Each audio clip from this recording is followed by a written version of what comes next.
వారణాసి చేస్తున్నారు, లేకపోతే పెద్ది వస్తుంది రేపు, అల్లు అర్జున్ అత్లీ గారి సినిమా కానీ, ఫౌజీ కానీ, పెద్ద హీరో సినిమాలు డ్రాగన్ చేస్తున్నాం, ఎన్టీఆర్ గారు ప్రశాంత్ గారి సినిమా. ఇప్పుడు మీరు బాంబే కానీ ఢిల్లీ కానీ మీ స్టూడెంట్ టికెట్ పెట్టుకోవచ్చు, అక్కడే కాదు 90% ఆఫ్ స్టేట్స్లో. అండ్ మీకు మీ లైనప్లో చాలా బిగ్ సినిమాలు ఉన్నాయి, మీకున్నన్ని పెద్ద సినిమాలు అట్లీస్ట్ లాస్ట్ 1-2 ఇయర్స్లో ఎవరికీ లేవు ఏ బ్యానర్కి.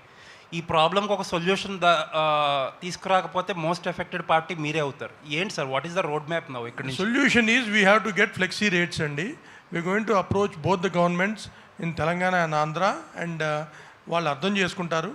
మేము I think we going to achieve that is the permanent solution. ప్రతిసారి ఇలా వెళ్ళి వాళ్ళ టైం తీసి వాళ్ళ ఇబ్బంది కలగడం, ఫ్లెక్సీ రేట్స్ వస్తే ప్రాబ్లమ్ సాల్వ్ అయిపోతుంది. చాలా స్టేట్స్లో ఫ్లెక్సీ రేట్సే. ఇప్పుడు మీరు బాంబే కానీ ఢిల్లీ కానీ మీ స్టూడెంట్ టికెట్ పెట్టుకోవచ్చు, అక్కడే కాదు 90% ఆఫ్ స్టేట్స్లో. అది కూడా ఇక్కడ వస్తే ఇంక అయినా టికెట్స్ రేట్స్ అనేదండి సంవత్సరానికి 5-6 సినిమాలకే, మిగతా సినిమాలకి అసలు పెంచాలని అనుకోం. ఇప్పుడు నేను యూఆర్ మేకింగ్ 1000 వారణాసి చేస్తున్నారు, లేకపోతే పెద్ది వస్తుంది రేపు, అల్లు అర్జున్ అత్లీ గారి సినిమా కానీ, ఫౌజీ కానీ, పెద్ద హీరో సినిమాలు డ్రాగన్ చేస్తున్నాం, ఎన్టీఆర్ గారు ప్రశాంత్ గారి సినిమా. అంటే మేము జార్డన్ వెళ్ళి తీసాం, extraordinary visuals. Per day we spending crore and half. అంత ఖర్చు పెట్టి విజువల్ ఫీస్ ఇద్దామన్నప్పుడు ఆర్టికి మటుకి డెఫినెట్గా వీ నీడ్ హైయర్ ప్రైజెస్. 5-6 సినిమాలు తప్పితే మిగతాటికి గోల్ లేదండి. దానికి యాజ్ ఇట్ ఈస్గా ప్రైజెస్ కంటే అవసరం లేదు కూడా. All the best.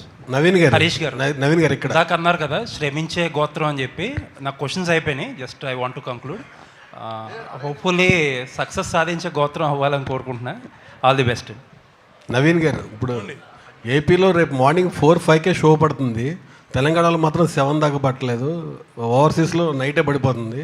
ఇక్కడైనా ఎర్లీగా షో వేసే అవకాశం ఉందా? మార్నింగ్ 7:30-8కి స్టార్ట్ అవుతుంది. 7కే అండి. దాన్ని బట్టి మేము ఎంత కాన్ఫిడెంట్ ఉన్నామో మీరు అర్థం చేసుకోవచ్చు. ఎప్పుడు పడినా హిట్ అనే కాన్ఫిడెన్స్లో ఉన్నాం మేము. శ్రీలీల గారు